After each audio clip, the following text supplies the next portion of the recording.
Corridor के विरोध में बांके बिहारी जी के प्राकट्यकर्ता स्वामी हरिदास जी से लगाई गुहार। गोस्वामी परिवार की महिलाएं, व्यापारी, स्थानीय तीर्थ पुरोहितों ने बांके बिहारी जी से निधिवन तक किया पैदल मार्च। ठाकुर बांके बिहारी मंदिर कॉरिडोर और न्यास बनाने के लिए लाए गए अध्यादेश का विरोध तेज होता जा रहा है। गुरुवार को बांके बिहारी जी के प्राकट्यकर्ता स्वामी हरिदास जी से गुहार लगाने के लिए मंदिर के गोस्वामी, उनके परिवार की महिलाएं, व्यापारी, स्थानीय तीर्थ पुरोहितों ने पैदल मार्च किया।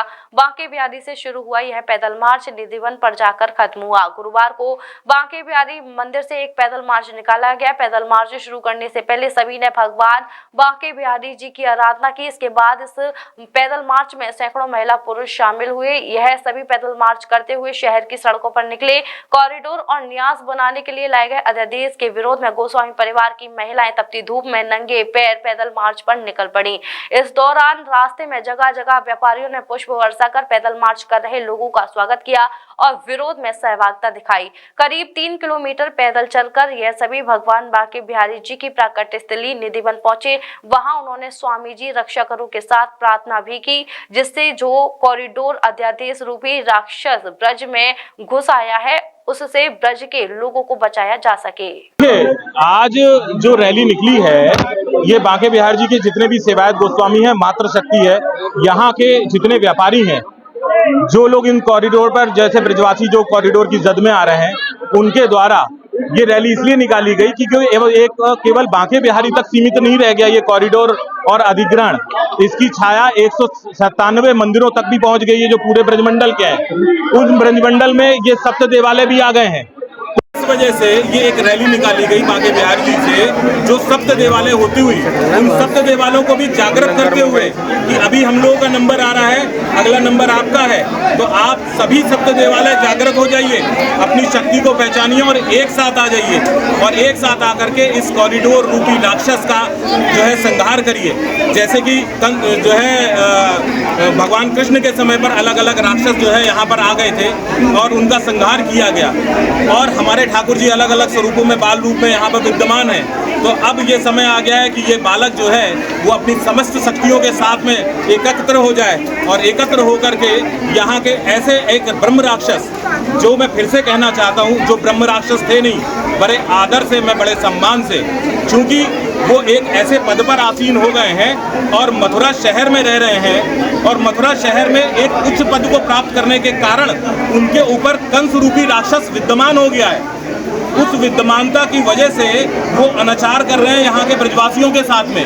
मैं आग्रह करता हूँ कि मथुरा शहर पुनः, उनसे मैं एक बार पहले भी कह चुका हूँ, आपके माध्यम से फिर आदर समेत हाथ जोड़ के प्रार्थना करता हूँ कि कुछ समय के लिए मथुरा शहर को छोड़िए, पूरे ब्रजमंडल में, वृंदावन में, जहाँ भी आपको जगह मिले, कुछ समय इन ब्रजवासियों के साथ वहाँ व्यतीत करिए।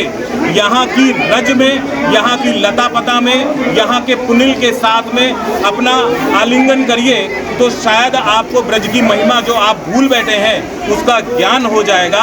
कोशिश करिए, कोशिश करेंगे तो सफलता ज़रूर मिलेगी।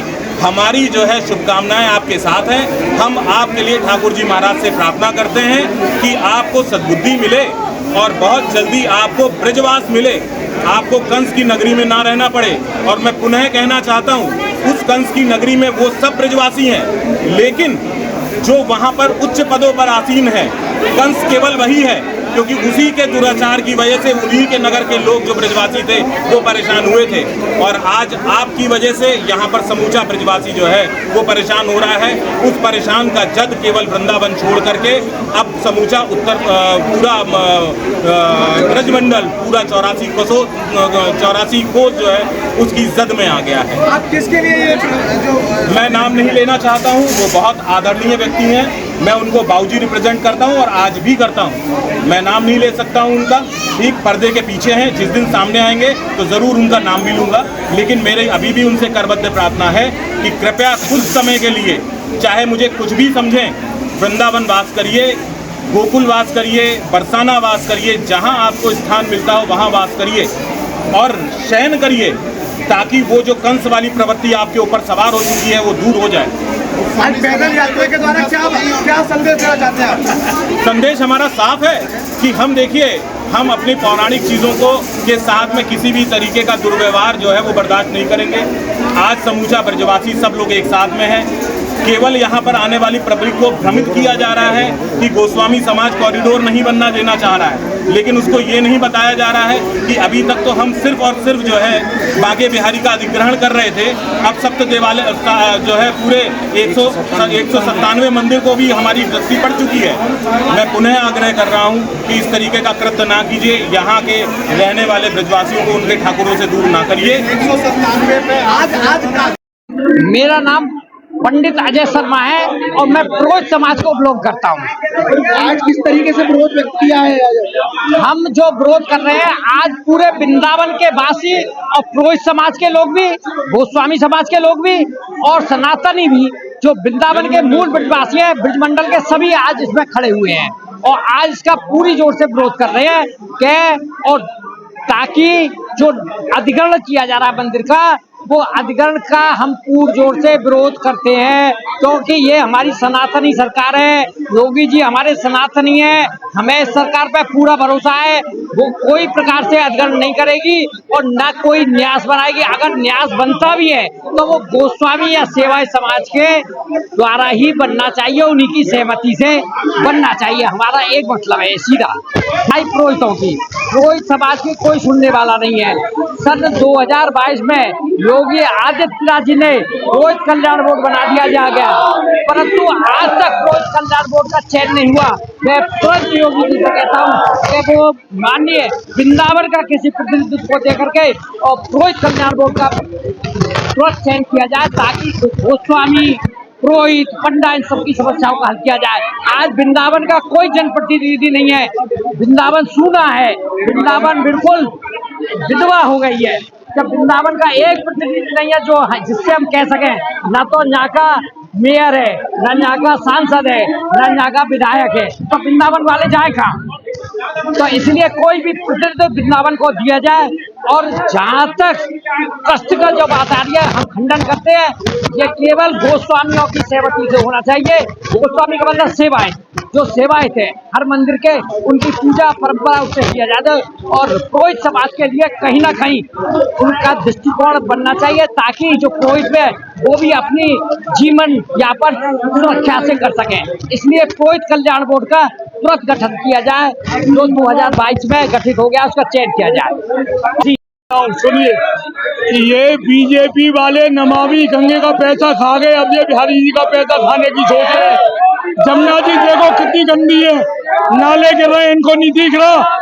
ये जमुना जी और गंगा जी गंदी हो गई है, ये नमामि गंगे का पैसा खा गए, अब इनको बिहारी जी का पैसा दिख रहा है।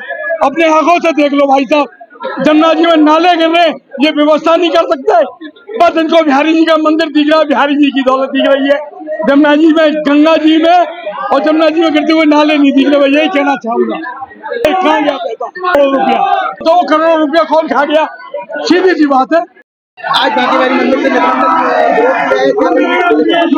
हमारा विरोध तो डेली चल रहा है। आज तक 24वां दिन हो गया, पर हमारी कोई सुनवाई तो हो रही नहीं है और हमारे जारी ये दिनों दिन लगातार चलता रहेगा ऐसा। और मैं तो ये बात कहना चाहूंगी, बिहारी जी ने शायद हमें यहाँ भेजा हो कि पहले राधा रानी से मिल के आइए, तभी शायद चमत्कार हो सारी चीजों का। और ये जब तक अध्यादेश और न्याय जब तक समाप्त नहीं होगा, जब तक सरकार हानि करेगी, ये हमारा क्रोध ऐसे चलता रहेगा। मंगलायतन यूनिवर्सिटी 1.5 दशक से शिक्षा के क्षेत्र में नए आयाम स्थापित कर रहा। 70 एकड़ में फैला 8000 विद्यार्थियों व 150 योग्य व अनुभवी शिक्षकों के साथ मथुरा अलीगढ़ के बीच बेसवा में स्थित UGC द्वारा NAAC+ ग्रेड प्राप्त विश्वविद्यालय मंगलायतन यूनिवर्सिटी।